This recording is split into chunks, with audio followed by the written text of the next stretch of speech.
Як па эканоміцы і па ўладах Беларусі можа ўдарыць новая вайна на Блізкім Усходзе? Што будзе рабіць партыя Віктара Бабарыкі? Ці засталіся ў беларусаў, якім пагражае арышт, магчымасці выехаць з краіны? Знайшлі раней невядомы асобнік кнігі Францішка Скарыны. Чаму гэта сенсацыя? Пра ўсё гэта мы пагутарым у сённяшнім піку свабоды. Мы ў жывым эфіры. З вами Алексей Знаткевич. Ужо амаль тыдзень ідзе новая вайна на Блізкім Усходзе. Ізраіль і ЗША нанеслі і наносяць удары па Іране. Іран спрабуе абстрэльваць Ізраіль і тыя арабскія краіны, дзе ёсць амерыканская вайсковая прысутнасць.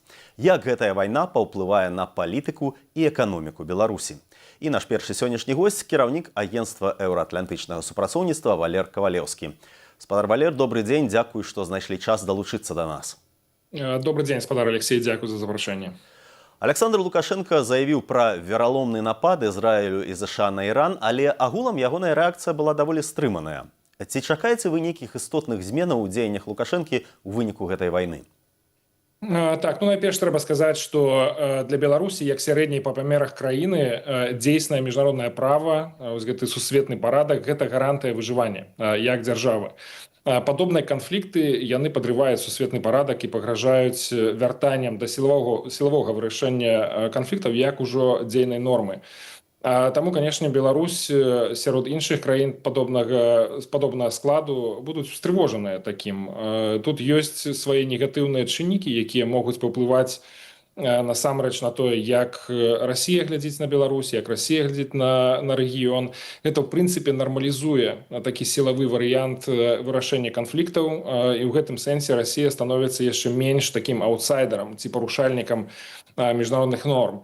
Трэба таксама разумець, што і мы сёння гэта бачым ужо, што канфлікт прывёў да рэзкага скачка цэн на нафту. Гэта адзін з такіх вельмі важных эканамічных фактараў для Расіі, што можа прывесці таксама да таго, што Расія будзе больш упэўненая, больш напорыстая, больш агрэсіўная, можа атрымаць пэўныя новыя рэсурсы для вядзення вайны супраць Украіны, але таксама гэта можа і падбіць яе новыя такія амбіцыі геапалітычныя, якія таксама будуць закранаць і Беларусь.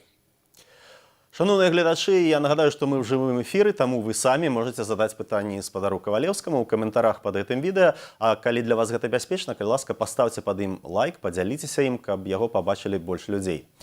Учора Александр Лукашенко памілаваў 18 вязняў, у тым ліку 15 асуджаных паводле гэтак званых экстрэмісцкіх артыкулаў, а спецыяльны прадстаўнік прэзідэнта ЗША ў Беларусі Джон Коул падзякаваў Лукашенку за памілаванне. Ці гэта сведчыць, што Лукашенко не спалохаўся і ён будзе працягваць перамовы з ЗША, магчыма, будзе больш маштабнае вызваленне палітвязняў? Так, і не толькі Лукашенко не спалохаўся гэтага, это не спалохаліся і амерыканцы. Ўсё ж такі заявы Лукашэнкі пасля пачатку вось гэтых налётаў на Іран былі больш праіранскія. Так, ён спрабуе не чапляць Злучаныя Штаты, абыходзіць гэты фактар удзелу Злучаных Штатаў у аперацыі, больш кіруе ўвагу на Ізраіль, але тым не менш бачым, што і Злучаныя Штаты праз Джона Коула паказваюць, што яны намераныя далей працягваць гэты дыялог па вызваленню палітычных вязняў у Беларусі, і гэта тое, што дае надзею на тое, што праца працягнецца і людзі будуць выходзіць. Літаральна тыдзень таму наша кааліцыя за вызваленне палітвязняў была ў Вашынгтоне, сустракалася ў дзярждэпартаменце, і тады гэтыя запэўнены гучалі вельмі ўпэўнена, што праца будзе працягнутая. І вось гэты фактар сапраўды ён мог нейкім чынам паўплываць на ход перамоваў з Мінскам, але я тут падкрэсліваю зноў, што Злучаныя Штаты гэты перамоўны працэс пачалі менавіта па гуманітарнай праблематыцы. Яны не закранаюць тэму двухбаковых адносінаў з Расіяй, яны не закранаюць пытанні геапалітыкі, пытанні бяспекі, і менавіта гэта з'яўляецца гарантыяй, такой страхоўкай ад таго, што сам працэс абаронены ад падобных стрэсаў, ад падобных рызыкаў. Я думаю, што гэта вельмі разумная палітыка і з боку Мінска, і з боку Вашынгтона трымаць фокус у гэтай размове менавіта на гуманітарных пытаннях. І такім чынам мы бачым, што праз некаторыя папярэднія стрэсы, праз некаторыя папярэднія крызісныя сітуацыі, якія існавалі ў Беларусі за гэты год, працэс працягваўся, працэс набірае толькі абароты, і тут ёсць спадзяванне, што ён будзе прыводзіць да новых вынікаў. І вы часткова ўжо адказалі на гэтае пытанне, але вось якраз нехта з гледачоў пытаецца, ці можа абвастрэнне на Блізкім Усходзе адцягнуць увагу Захаду ад Беларусі і ад сітуацыі з палітвязнямі. Вось вы заўважылі за гэты тыдзень, што нешта такое адбылося? Не, гэты працэс перамоваў з Мінскам адбываецца паралельна, аўтаномна, ён ніяк не звязаны з геапалітыкай, з пытаннямі бяспекі. Таму я думаю, што ўсё ж такі тут ёсць пэўная ўстойлівасць гэтага працэса, абароненасць ад падобных стрэсавых сітуацый. І я нагадаю, што мы ў жывым эфіры, вы можете самі задаваць пытанні спадару Кавалеўскаму. А як ужо ўплывае і будзе ўплываць новая вайна на Блізкім Усходзе на беларускую эканоміку? Пра гэта я спытаўся ў эканамічнага глядальніка Андрэя Махоўскага. Калі казаць пра амерыканскія ізраільскія ўдары па Ірану, то тут уплыў будзе ўскосным. Гэта трэба казаць пра то, як гэта паўплывае на расійскую эканоміку, але на беларускую ёсць, можа быць, непасрэдны ўплыў, і тут ёсць два такіх напрамку. Непасрэдна на беларускую эканоміку могуць паўплываць удары Ірана па сваіх суседзях. У першую чаргу гэта тычыцца удараў, канешне, па Эміратах. Так, ну там былі нейкія ўдары па Аману. Іран казаў, што ён не б'е па Аману, окей, але па Эміратах дакладна б'е. І вось гэта можа наўпрост паўплываць на беларускую эканоміку па двух напрамках. Першы напрамак гэта такі дзяржаўны, да? Вось пасля таго, як супраць Беларусі былі ўведзены санкцыі, таваразварот Беларусі з Аманам ён вырас проста ў дзесяткі разоў. Калі да 2020 году гэта было там недзе 70 мільёнаў долараў год усяго, то ў 24 годзе, як казаў амбасадар Беларусі у Эміратах, гэта толькі беларускі экспорт у Эміраты склаў 3,6 мільярда долараў. Ну і мы разумеем, што гэта за экспорт. Гэта зразумела, што гэта экспорт не ў Эміраты. Эміраты сталіся такім хабам для беларускай прадукцыі, адкуль беларуская прадукцыя ідзе ўжо далей. Яна ідзе там у Афрыку, яна ідзе там у краіны Азіі, яна ідзе ў тыя ж краіны заліву, але там, ну, там не так шмат. Вось, ішла ў той же Іран, дарэчы, да? Ну, але з Іранам там таваразварот мінімальны. Вось, 3,6 мільярды долараў, гэта вельмі шмат, вельмі вялікія аб'ёмы. І, ну, і калі вось гэтыя удары будуць працягвацца па Эміратах, то, ну, як бы ёсць рызыка, што патрэбна будзе шукаць новы хаб, патрэбна будзе, ну, нейкія шукаць новыя лагістычныя цепочкі. Гэта, ну, гэта цяжка, гэта займе час, гэта будзе патрабаваць дадатковых грошаў. Вось, гэта, ну, гэта як бы адзін напрамак. Другі напрамак тычыцца, ён такі ўжо асабісты, да? Ну, мы ж бачым, як Лукашенко абжыўся ў Эміратах, як Лукашенко абжыўся ў Амане, і мы бачым, што ён ездзіць туды як да сябе дадому, візіты доўжацца там тыднямі, ніякай амаль што афіцыйнай інфармацыі, але калі яна ёсць, то, ну, вось як гэтая сустрэча ў Амане з султанам, калі прысутнічалі двое яго сыноў, старэйшы і малодшы. Ну і ёсць як бы нагоды казаць, што хутчэй за ўсё у Аман і, ну, па-першае, Эміраты, зараз Аман, гэта такая ціхая гавань, ціхая завадзь для лукашэнкаўскіх, ну, менавіта асабістых грошай. Ну і відавочна, калі пачынаецца вайна, то гэтая гавань, яна становіцца ўжо не такой ціхай, і, ну, магчыма, нават трэба будзе шукаць, куды гэтыя грошы перавесці. Таму, ну, вось, як бы два напрамкі, адзін такі на дзяржаўным узроўні, другі такі на асабістым.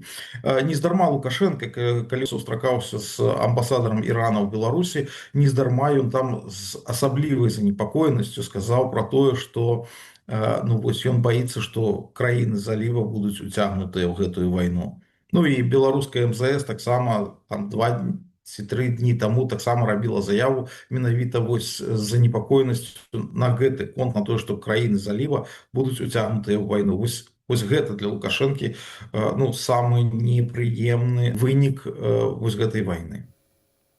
Военные дзеянні выклікалі рост цэнаў на нафту.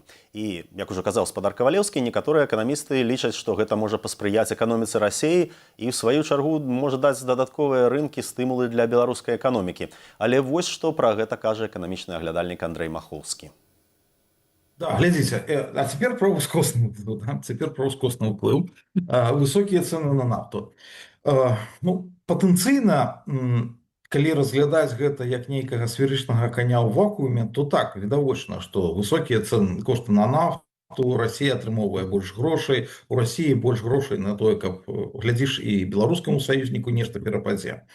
Але тут усё, па-першае, тут усё залежыць ад таго, колькі працягнецца гэтая вайна. Ну, калі яна працягнецца, як Трамп на пачатку абяцаў 4 тыдні, то ну гэта наогул ніхто нічога не заўважыць насамрэч. І расійскай эканоміцы гэта не дапаможа. Па-другое, як бы мы бачым, што кошты на нафту яны не так значна выраслі. Кошты на нафту зараз на бренд складаюць $83 за баррель, там 83,2, 83,5, ну там. Ну, гэта не такі вялікі ўзрост коштаў. Вось, і трэба разумець, што ёсць вялікая, тут галоўна ж, ёсць вялікая зніжка для расійскай нафты. Калі у лютым гэтая зніжка складала $26 за баррель. То бок, ну вось калі зараз там, умоўна кажучы, прадаваць расійскую нафту з гэтай зніжкай, то атрымаецца, што яна прадаецца па $57 за баррель. І гэта нават ніжэй, чым тая цана на нафту, якая была закладзена ў расійскі бюджэт, $59 за баррель. Але, зноў жа, расійскі бюджэт быў, ну так, спрагназаваны з улікам пры гэтай цане, пры $59 за баррель, так, на расійскую нафту, гэта ўсё роўна вельмі вялікі дэфіцыт, 3,8 трыльёна расійскіх рублёў. То бок, каб расійскі бюджэт мог звесці, ну, канцы з канцамі, каб не было ніякага дэфіцыту, кошты на нафту па падліках агенцтва Рейтер павінны скласці каля $90 за баррель. Ну, я падкрэсліваю, гэта кошты менавіта на расійскую нафту, не міравыя кошты на нафту, ну, якія мы вось бачым там, што яны там растуць, не растуць там, да, вось гэта не нафта сорта бренд. Кошты на расійскую нафту, якая заўсёды ішла са зніжкай да вось нафты сорта бренд. Нават у дасанкцыйныя часы там зніжка была $10 за баррель. То бок, ну, там, я не ведаю, калі ўсё будзе добра, калі Расія удасца вось дамагціся, каб гэтая зніжка была мінімальнай, то, ну, каб зверстаць бюджэт без дэфіцыту, міравыя кошты на нафту павінны быць больш за $100 за баррель. Гэта было меркаванне эканамічнага глядальніка Андрэя Махоўскага, а з намі ў жывым эфіры па-ранейшаму кіраўнік агенцтва еўраатлантычнага супрацоўніцтва Валер Кавалеўскі. Я б хацеў вярнуцца менавіта да палітычных наступстваў новай вайны на Блізкім Усходзе для Беларусі. Спадар Валер, на вашу думку, гэтая вайна яшчэ больш прывяжа Беларусь да Расіі, ці яна ўсё ж дае шанец неяк адасобіцца? Ну, я думаю, что все ж таки праз гэты канфлікт, праз нармалізацыю сілавых варыянтаў вырашэння крызісных сітуацый будзе памяншацца увага да Украіны, да гэта супрацьстаяння паміж Расіяй і Украінай. І ў гэтым сэнсе ў Расіі больш развязаныя рукі, больш магчымасцяў для того, каб праводзіць далей гэтую агрэсію.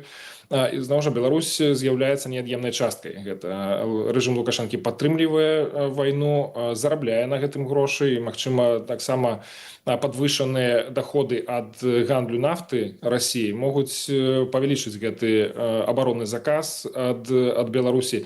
То бок тут могуць быць і плюсы, могуць быць і сур'ёзныя геапалітычныя мінусы.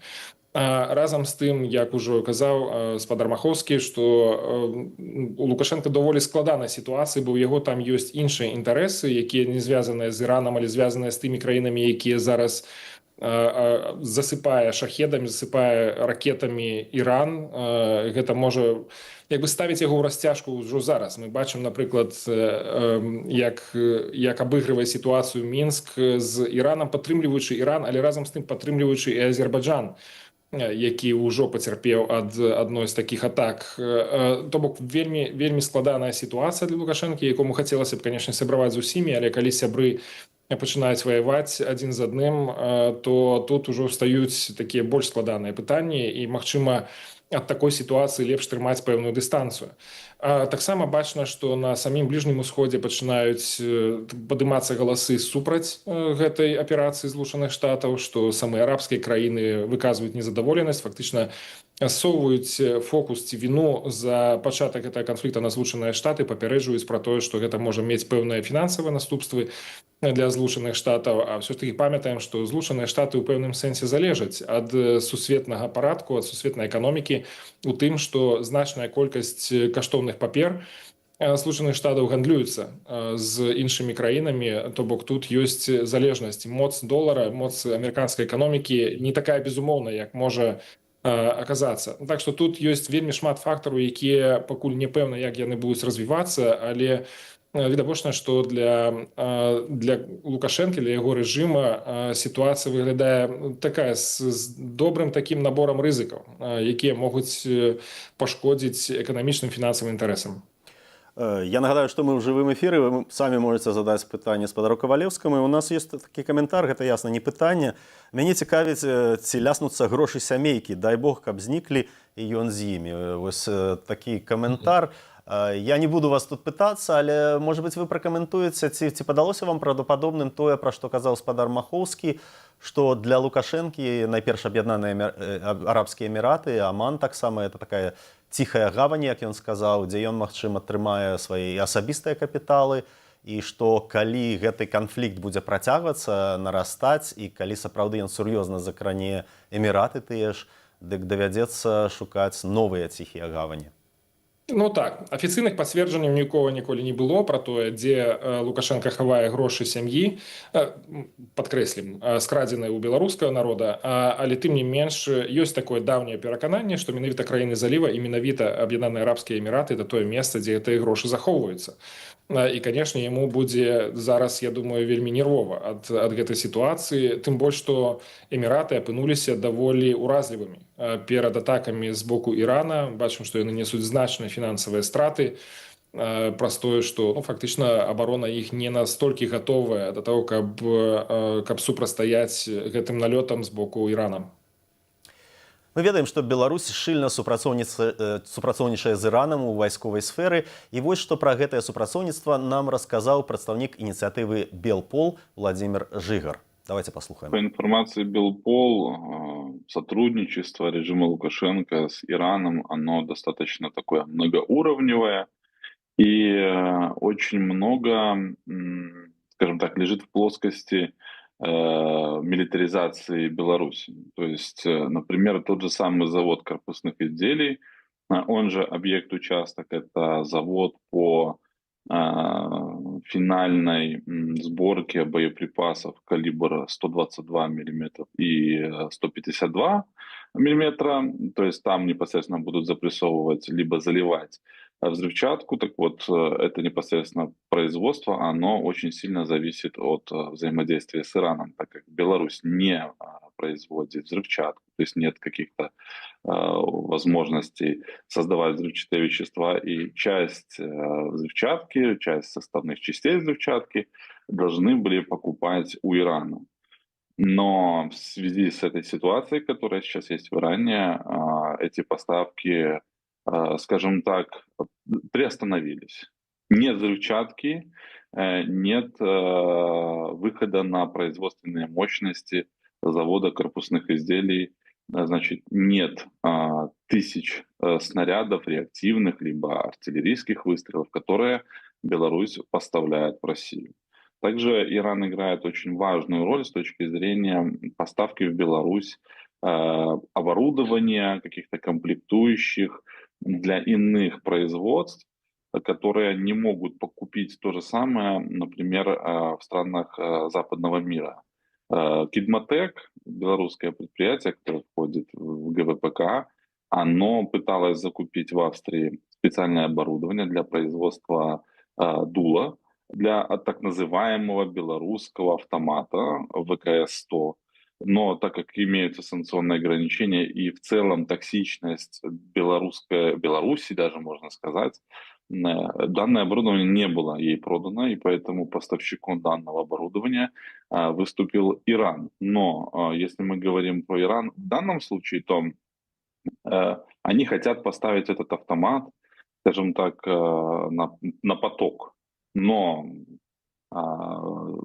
покупка дополнительного оборудования, его наладка, там, например, ремонт, все это зависит от иранских поставщиков, но так как есть ранее такого рода проблемы, они не могут поставить этот автомат на серийное производство и также не могут его продавать в России. Если мы говорим про БПЛА, то российские шахеды, которые они покупали непосредственно в Иране, либо Герани, то часть комплектующих выполняет тот же самый завод Гомсельмаш. Поэтому здесь едва ли сейчас станет меньше ударов по Украине вот таким видом оружия.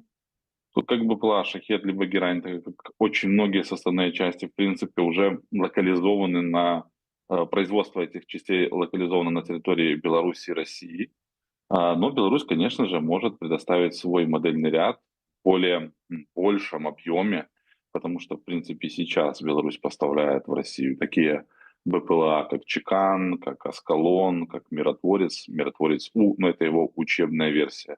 Ну, здесь могут, скажем так, увеличить количество, то есть объем продаж на территорию России. В последующем Россия, естественно, будет это применять в войне против Украины. І мы таксама спыталіся ў спадара Жыгара, ці будзе цяперашняя сітуацыя азначаць большы прыбытак для беларускіх ваенных прадпрыемстваў і нарошчванне военных магутнасцяў, прамысловых магутнасцяў. Нужно понимать, что любые санкционные ограничения, которые вводятся по отношению к Беларуси, они замедляют процесс создания любого оружия, любых боеприпасов, любых микрочипов или там оптических приборов для модернизации устаревшей техники русских. Они создают такие условия, при которых конечный продукт становится очень дорогим. Поэтому режим Лукашенко, безусловно, будет желать сделать больше, продать больше, на этом максимально заработать. С нашей стороны необходимо только усиливать давление, чтобы вот эта милитаризация Беларуси как минимум замедлялась, как максимум она вообще остановилась. Это было меркаванне прадстаўніка ініцыятывы Белпол Владзіміра Жыгара. З намі ў жывым эфіры па-ранейшаму кіраўнік агенцтва еўраатлантычнага супрацоўніцтва Валер Кавалеўскі. Спадар Валер, наколькі я разумею, паправце мяне, калі я памыляюся, вы якраз все ж таки выступаеце за тое, каб часткова санкцыі з Беларусі здымаліся у абмен на вызваленне палітвязняў. І што б вы адказалі на вось гэты аргумент спадара Жыгара, што любыя санкцыі запавольваюць менавіта вайсковую, каля вайсковую вытворчасць, і таму іх нельга здымаць? Ну, наша коаліцыя выступае за тое, каб выкарыстоўваць санкцыі, якія не звязаныя з вайной ніякім чынам, выкарыстоўваць іх дзеля того, каб вызваляць людзей, каб працаваць над спыненнем рэпрэсій. У гэтым сэнсе я думаю, што эта пазіцыя будзе заставацца паслядоўнай, і мы будзем настойваць на тым, што ваенныя санкцыі павінны не толькі захоўвацца, але і ўзмацняцца да таго часу, пакуль вайна працягваецца ці не будзе скончаная. Я думаю, что насамрэч вось гэтае развіццё падзей, тое, што на сённяшні дзень Злучаныя Штаты атакуюць Іран і вельмі аслабляюць Іран не толькі ў плане абароны, але таксама і іх геапалітычных амбіцый і сувязей з Беларусю, насамрэч яно будзе спрыяць Беларусі, бо за апошнія 5,5 гадоў выхад з заходнееўрапейскіх краін Злучаных Штатаў з Беларусі стварыла вельмі шмат прасторы дзеля таго, каб там працавала не толькі Расія, але таксама і Кітай, таксама Іран. І зараз мы бачым, сапраўды, за гэтыя некалькі гадоў Іран вельмі моцна пашырыў сваю прысутнасць, уцягвае Беларусь у гэтае супрацоўніцтва, якое, канешне, абсолютна невыгаднае для нацыянальных інтарэсаў Беларусі як незалежнай суверэннай дэмакратычнай дзяржавы. І вось гэтыя падзеі яны прымусяць Іран зменшыць сваю прысутнасць, знізіць гэту інтэнсіўнасць супрацоўніцтва з рэжымам Лукашэнкі, таму это можна толькі вітаць. Гэта адзін з тых плюсаў, якія можа выйсці з гэтай сітуацыі. Я нагадаю, вы глядзіце «Пік свабоды». Мы падводзім вынікі тыдня, мы ў жывым эфіры, можаце задаваць свае пытанні. І цяпер да іншай тэмы. 4 сакавіка колішні прэтэндэнт на прэзідэнцкую пасаду Віктар Бабарыка прадставіў сваю партыю «Разам» і выступіў з прамовай на міжпартыйным форуме ў Еўрапарламенце. І мы папрасілі пра каментар самога Віктара Бабарыку, ягоную каманду. Ён нам напісаў, што пакуль няма сэнсу гутарыць пра партыю, я працытую, яшчэ не прыйшоў час. Ну, я спадзяюся, у найбліжэйшай будучыні час для такой размовы з'явіцца. А я хацеў бы спытацца ў спадара Валера Кавалеўскага, чым, на вашу думку, можа і чым павінна была б займацца новая партыя ў цяперашніх умовах? Ну, па-першае, вітаю, што ёсць такія амбіцыі, што ёсць новыя фігуры, хаця яны насамрэч не новыя. Менавіта з Віктара Бабарыкі пачынаўся такі выбух энергіі, цікаўнасці да выбараў у Беларусі ў 2020 годзе. Тое, што ён вызвалены, это, конечно, вельмі добрая навіна, і Марыя Калеснікава таксама на свабодзе, і што яны зараз намацоўваюць вось гэтую тэму, якім чынам яны будуць рэалізоўваць свае інтарэсы, свае палітычныя амбіцыі, і я спадзяюся, што гэтая праца працягнецца. Хаця сама кааліцыя за вызваленне палітвязняў не афіліюецца, не асацыюецца ні з воднай палітычнай структурай, бо палітызацыя працы па вызваленні палітвязняў, яна можа быць шкоднай для самой гэтай працы. Але тым не менш, тое, на што я звяртаю зараз увагу вось у такіх праграмных выступах, як у Віктара Бабарыкі ў Брусэлі учора, это тое, што фактычна нельга знайсці адрозненняў ад той пазіцыі, якую займае да гэтага часу офіс Святланы Ціханаўскай, аб'яднаны пераходны кабінет. Фактычна на сённяшні дзень гэта паўтарэнне тых самых тэзісаў. І для палітычнай сілы мне здаецца, што гэта досыць бесперспектыўная справа, калі ў цябе няма адрозненняў ад іншых палітыкаў. Як у маркетынге кажуць, дыферэнцыруйся ці знікне. Калі ты не здольны сфармуляваць, у чым заключаецца унікальнасць тваёй прапановы, палітычнай прапановы, то гэта не будзе прыцягваць увагу людзей, не будзе заражаць людзей, не будзе тлумачыць сэнс існавання гэтай палітычнай сілы, калі яна фактычна паўтарае тыя самыя тэзісы, што ёсць у іншых палітыкаў. Таму будзем спадзявацца, што гэтая праца ўнутры самой партыі, у камандзе Віктара Бабарыкі працягнецца, што яны змогуць знайсці тыя сэнсы, тыя мэты і тыя актыўнасці, дзейнасці, якія могуць сапраўды дыферэнцыраваць гэтую партыю ад іншых палітычных сіл на вось гэтым беларускім дэмакратычным ландшафце. Дзякуй за ваше меркаванне. З намі ў жывым эфіры кіраўнік агенцтва еўраатлантычнага супрацоўніцтва Валер Кавалеўскі. На гэтым мы развітваемся. Дзякуй. А пра перспектывы новай партыі Віктара Бабарыкі я таксама спытаўся ў палітычнага глядальніка Віталя Цыганкова. З тых слоў, якія заявіў Бабарыка, скажем, выступаючы в Еўрапарламенце, пакуль нельга рабіць нейкіх высноваў пра гэтую партыю разам. Што нас уяўляе, якая будзе структура, якая мэта. Адназначна можна сказаць, што, безумоўна, сённяшнія беларускія рэаліі такія, што ўнутры Беларусі ніякая дзейнасць палітычная немагчыма, паколькі Беларусі сажаюць за зусім драбнейшыя рэчы, за лайкі, за нейкую крытыку любога міліцыянта, не кажучы уже пра крытыку кіраўніцтва краіны. Таму нават тыя людзі, якія ўсяляк давяряюць Бабарыку і лічаць яго сваім палітычным лідарам, тыя, якія знаходзяцца ў Беларусі, безумоўна, не будуць рызыкаваць выходзіць на сувязь, тым больш рабіць нейкія палітычныя дзеянні ад імя гэтай партыі.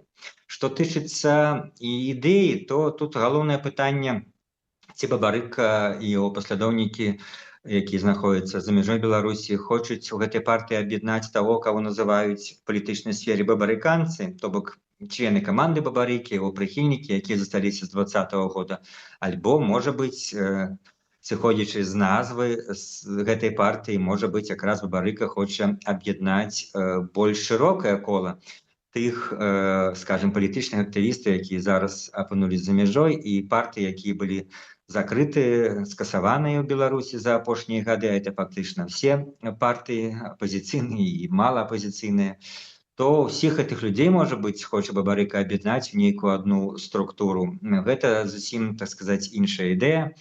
І, в прынцыпе, цяжка адказаць на сёння, якія мэты будзе ставіць гэтае аб'яднанне, гэтая, умоўна назовем, партыя.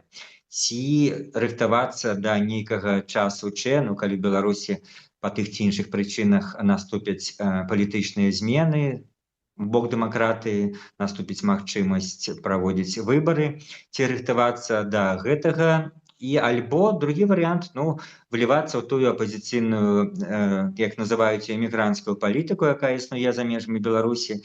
Мы бачым, што ёсць там Вольная Беларусь, партыя вакол Зенона Пазняка, Павел Северынец зараз зноў збіраецца аб'ядноўваць сваю беларускую хрысціянскую дэмакратыю, якая ну, скажем, загразла ў нейкіх там раздорах і гэтак далей. Ну, а з іншага боку, чаго можа быць кепскага, калі Бабарыка будзе нейкіх людзей аб'ядноўваць вакол сябе, каб яны прадстаўлялі пэўную частку беларускага грамадства на розных замежных форумах. Я таксама спытаўся ў Віталя Цыганкова, наколькі моцна палітычныя перспектывы самога Віктара Бабарыкі звязаныя з перспектывамі вось гэтай новай партыі. Гэта такое складанае пытанне, дзе можна толькі даваць нейкія прагнозы, аналізуючы мінулае і аналізуючы нейкія тэндэнцыі. Якраз паспрабаваў гэта напісаць у адным з сваіх тэкстаў сёння. І мне здаецца, што ёсць такая ілюзія, што Бабарыка можа аўтаматычна перанесці на сябе тую папулярнасць, якая ў яго была у траўні-чэрвені 2020 года, калі ён аб'явіў пра свой намер ісці на прэзідэнцкія выбары. І тады ён, безумоўна, быў, як паказвае сацыялогія, тыя летнія месяцы самым папулярным палітыкам Беларусі, і калі былі б вольныя выбары без фальсіфікацый, ён бы, верагодна, выйграў іх там у першым ці ў другім туры. І, безумоўна, бабарыканцы, сам ён пра гэта памятаюць, разумеюць, але можа быць, менавіта ў іх ёсць такая памылка пераносу тых рэалій на сёння. Бо тады народ, скажем так, паверыў Бабарыку, і ён спадабаўся народу, тым людзям, якія в апытаннях казалі, што будуць за яго галасаваць. Можа быць, не таму, што ён гаварыў нейкія яркія рэчы, ён быў зусім новы палітык, ён вельмі асцярожна выказваўся, а таму, што гэта быў паспяховы чалавек, кіраўнік банка, багаты чалавек, які кінуў выклік Лукашэнку.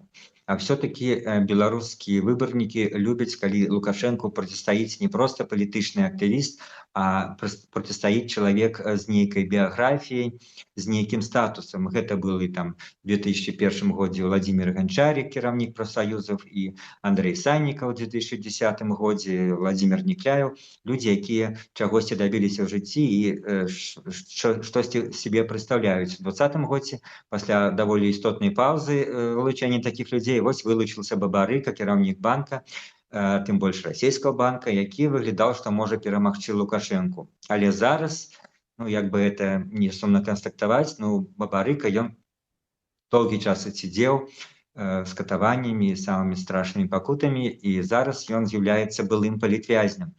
Зараз ён не з'яўляецца там кіраўніком чагосьці, ён з'яўляецца, скажем, палітычным актывістам, можа быць, стане кіраўніком гэтай структуры партыі. І з этого пункту гледжання, відавочна, што ён не можа мець той самы рэйтынг, які меў у 2020 годзе. Весь вопыт беларускай апазіцыйнай палітыкі паказвае, што пасля выбараў нават самы істотны, вялікі для Беларусі рэйтынг беларускіх пазіцыйных палітыкаў, удзельнікаў прэзідэнцкай гонкі, даволі рэзка падал на наступныя месяцы, фактычна абнуляўся, і выхадзілі новыя людзі на гэтую ролю. Так было фактычна кожныя выбары. Адзінае выключэнне мы маем зараз, это специфіка сітуацыі, феномене Светланы Ціхановскай, што тычыцца, я не магу выбірацца на нейкія сацыялагічныя дадзеныя, сцвярджаецца, іх няма наконт рэйтынгу Бабарыкі, Ціхановскай сённяшняй Беларусі. Але вот гэтыя мои разважанні дазваляюць мне, скажем, рабіць выснову, што ў яго не можа паўтарыцца гэты, скажем, феномен 2020 года і таго свайго рэкорднага рэйтынгу пры сваім сённяшнім статусе, скажем, эмігранцкага апазіцыйнага палітыка ён ніяк не дасягне. І напрыканцы нашай размовы я спытаўся ў палітычнага глядальніка Віталя Цыганкова, які ўвогуле сэнс маюць рэйтынгі палітыкаў у цяперашніх умовах, калі ўнутры Беларусі рэальнае палітычнае спаборніцтва пакуль што немагчымае. Безумоўна, на сёння гэты рэйтынгі не мае сэнсу, і я гаварыў тым ліку ў нашай праграме некалькі тыдняў назад «Свабодзе», што сёння беларускія апазіцыйныя палітыкі за мяжой, яны не абапіраюцца на рэйтынгі, яны абапіраюцца на тую рэальнасць, што яны жывуць сярод замежных партнёраў і працуюць, перш за ўсё, можа быць, для беларусаў за мяжой, дабіваючыся нейкіх для іх паслабленняў эміграцыйных, візавых і гэтак далей. Але Бабарыка, напэўна, думае, яго паплечнікі думаюць, і чаму гэта нельга выключаць, што у нейкі, скажем, не самы далёкі час Беларусі могуць адбыцца пэўныя палітычныя змены, і трэба быць да іх гатовым, каб вярнуцца ў Беларусь, мець нейкі рэйтынг для таго, каб з гэтым рэйтынгам вярнуцца ў Беларусь. Я толькі ў гэтым бачу сэнс рабіць нейкія выказванні такія, якія будуць падабацца беларусам Беларусі. В прынцыпе, гэта даволі нармальна для палітыка. Іншая справа, што ніхто самым высокім аналітычным розумам і там інтэлектуальным IQ не можа даць прагноз дакладны, калі гэтыя змены могуць адбыцца. Можа, они адбудуцца праз 2-3 гады, а можа праз 10. І ў гэтым сэнсе стаўка на тое, каб працаваць для людзей Беларусі, яна можа быць дастаткова стратэгічная, але асабліва з улікам можа быць і ўзросту Бабарыкі, яго стану здароўя. Можа быць, толькі на гэта бабарыканцам не варта разлічваць, а, безумоўна, можа быць, больш рэалістычным будзе для яго увайсці ў гэтую так званую эмігранцкую палітыку і змагацца прыблізна за тое, за што змагаецца офіс Светланы Ціханаўскай. Гэта было меркаванне палітычнага аглядальніка Віталя Цыганкова. Вы глядзіце «Пік свабоды», вынікі тыдня мы падводзім у нашым выпуску, і крыху пазней у нашай праграме пра знаходку новага асобніка кнігі Францішка Скарыны. А на гэтым тыдні стала вядома, што служба эвакуацыі, якая 5 гадоў вывозіла людзей з Беларусі, ратуючы іх ад палітычнага пераследу, падзялілася на 2 каманды. Частка каманды, фактычна заснавальнікі эвакуацыйнай службы, перайшлі ў асобную ініцыятыву «Проэвак». Гэтыя людзі пагутарылі з намі, але яны хочуць захоўваць ананімнасць. А частка працягне працаваць пры фондзе «Байсол». І кантакты абедзвюх службаў эвакуацыі ёсць у матэрыяле на нашым сайце свабода.орг, мы дамо спасылку. А я спытаўся ў прадстаўніка «Байсол» Змітра Ягорова, калі чалавек пад пагрозай арышту ў Беларусі і хоча пакінуць краіну, ці параіў бы ён, паклаўшы руку на сэрца, звяртацца ў «Байсол», альбо ўсё ж да новай ініцыятывы «Проэвак», дзе працуюць ягоныя былыя калегі? Паклаўшы руку на сэрца, я скажу, звяртайцеся ў «Байсол», таму што я, прынамсі, дакладна ведаю, па якіх стандартах апрацоўваецца ў нас інфармацыя, як яе бяспека выглядае. Як у нашых былых калег гэта цяпер адбываецца, я не ведаю ні кепскага, ні добрага ў гэтым сэнсе. Я, канешне, разумею, што яны стараюцца як найлепш, напэўна, у іх все окей. Але каб даваць нейкія гаранты, то, напэўна, «Байсол». І, шчыра кажучы, калі б хтосьці з маіх блізкіх людзей, сяброў хацеў бы выехаць пільна, калі б была такая патрэба, то, безумоўна, я б параіў у «Байсол» звяртацца. І спадар Ягораў патлумачыў нашаму радыё наступнае. Я працытую яго. Калі мы хочам быць устойлівай арганізацыяй, мы не можам пакладацца толькі на джентльменскія пагадненні, вусныя дамоўленасці. Нам важная стандартызацыя ў падыходах. Гэта пра бяспеку і прафесіяналізм. Канец цытаты. І я спытаўся спадара Ягорава, ці не можа быць, што якраз стандартызацыя, справаздачнасць ствараюць большую небяспеку для людзей і робяць працу эвакуацыйнай службы менш эфектыўнай. Не, я перакананы, што менавіта падвышэнню ўзроўню стандартаў ніяк не паўплывае негатыўна, прынамсі, не паўплывае на якасць працы. Тое, што калегі прынялі такое рашэнне, што ж ты зробіш? Окей, мы будзем старацца працаваць не горш, а можа і лепш. Таксама у нас ёсць там свае рэсурсы на тое, каб развіваць далей службу эвакуацыі «Байсол». Гэтая справаздачнасць, стандартызацыя, пэўныя стандарты, яны ніяк не паставяць пад пагрозу людзей. Інфармацыя также будзе ахоўвацца, як і раней ахоўвалася. І хочу сказаць, што да сыходу гэтага не было так, што, напрыклад, нават я не ведаю нейкія шляхі эвакуацыі і не збіраюся пра гэта ведаць, нават у працы ў новым фармаце з абноўленай камандай эвакуацыі. Таму што гэта такая інфармацыя, которая мусіць трымацца максімальна ў сакрэце, каб яна раней часу не раскрывалася нікому, асабліва сілавікам. І гэты падыход мы, безумоўна, захаваем. І я нагадаю, што кантакты абедзвюх службаў эвакуацыі і меркаванні іх прадстаўнікоў вы можаце знайсці на нашым сайце свабода.орг. Гэта быў прадстаўнік фонду «Байсол» Зміцер Ягораў.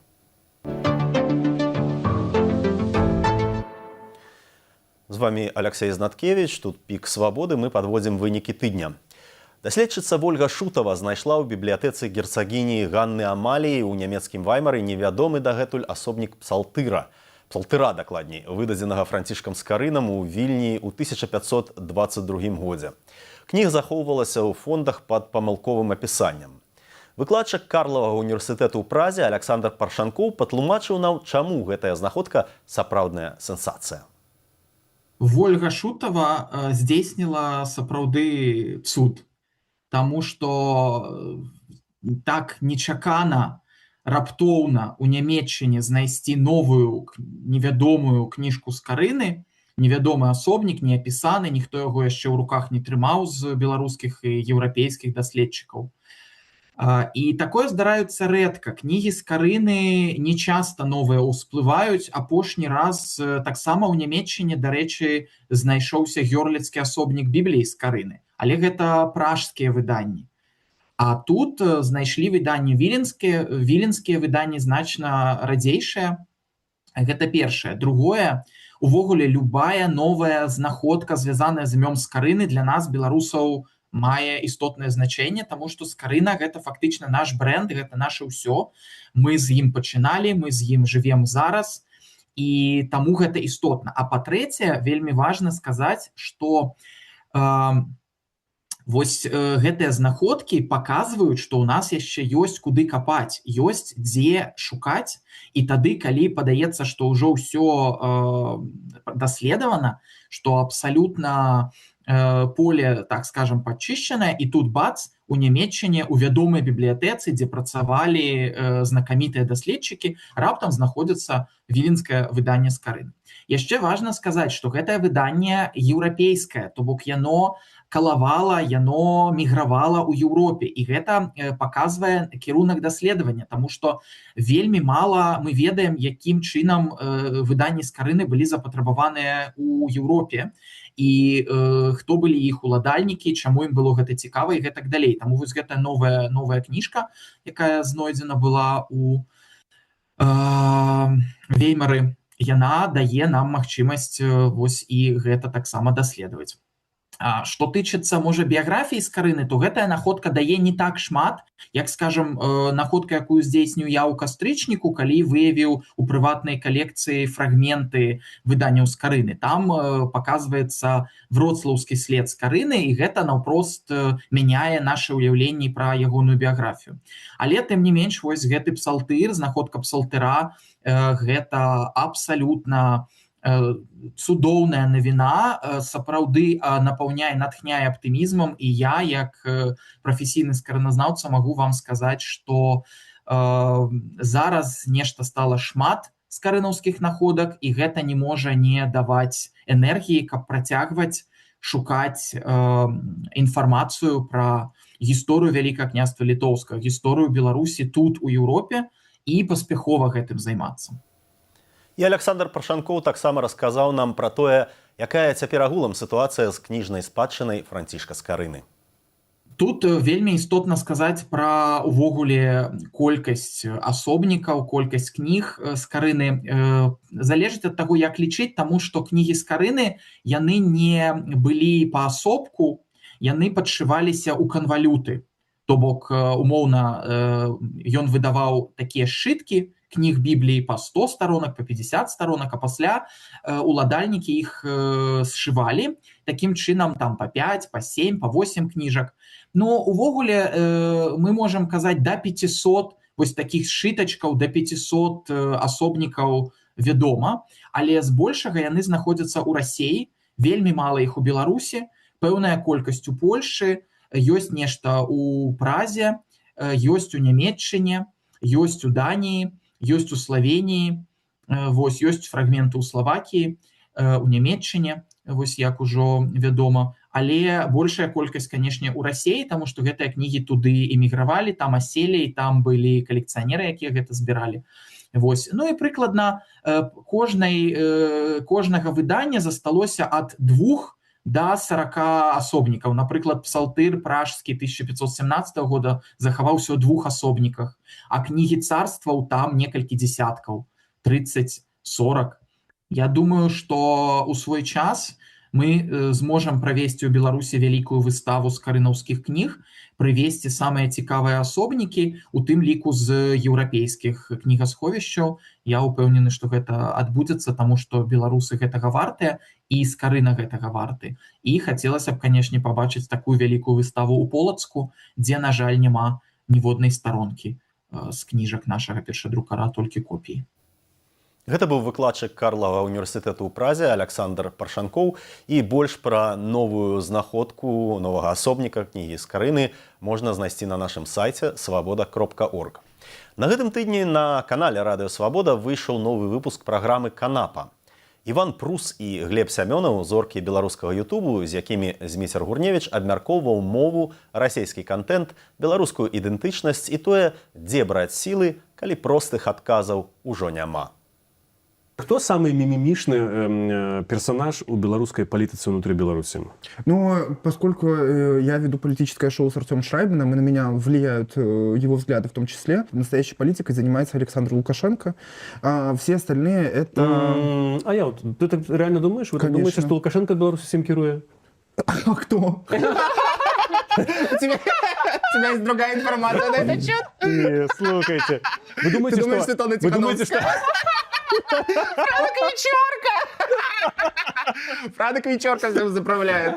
Не, вы думаете, что реально вот кожное пытание доносит до Лукашенко? Нет, смотрите, это к тому, что просто он политик, все остальные это чиновники, исполнители. Мода так. Але многие абсурдные решения, которые позднее Артем Шрайбин комментует себе, и, магчыма, которые вы высмеиваете, я просто уверен, что они принимаются абсолютно на неким уровне. Конечно, есть низовые инициативы, безусловно. Ключевые решения в стране принимаются Лукашенко единолично, и Лукашенко политик в том смысле, что он задает рамку нашей завтрашней жизни. Кто определяет смыслы, кто определяет, что можно, что нельзя. Проблема же белорусской политики в том, что нет ярких политиков, потому что когда существует один солнцеликий, он всех убирает. Поэтому я, например, сейчас вот бесконечно смотрю... Ай, ну, такая грязь, честно. Я вот сейчас смотрю тиктоки, например, с Юлией Тимошенко. Ты понимаешь, когда в стране есть конкурентная политика, в Украине. Я недавно как раз смотрел видос, где она решала, что нужно делать, значит, с Россией и с Крымом тогда, в 2014 году, по-моему. Что мы делаем с 8 миллионами россиян, которые живут в Украине? Расстреляем из атомного оружия. А мне очень нравится... И они вот яркие, они классные. А мне нравится, Юлька уже и дала гроши, а или другим давала. И жили нормально. Вот, понимаете, за нее хочется проголосовать. А у нас, если кто-то... У нас яркого даже не пустят к СМИ, потому что, ну, так выстроена вертикаль, что ярких быть не должно. Должна быть никто серая не должен составлять конкуренцию, да, поэтому как тут оценивать? Он только сострадать. Поэтому нет, знаешь, таких как будто бы мимишных, за которыми ты следишь. Цалкам перадачу Змітра Гурневіча «Канапа» з Іванам Прусам і Глебам Сямёнавым вы можете паглядзець на канале Радыё Свабода. Таксама, калі ласка, паставце лайк пад нашым відэа, падзяліцеся ім, гэтак яго зможа пабачыць больш людзей. На гэтым я, Алексей Знаткевич, развітваюся з вамі. Заставайцеся са свабодай.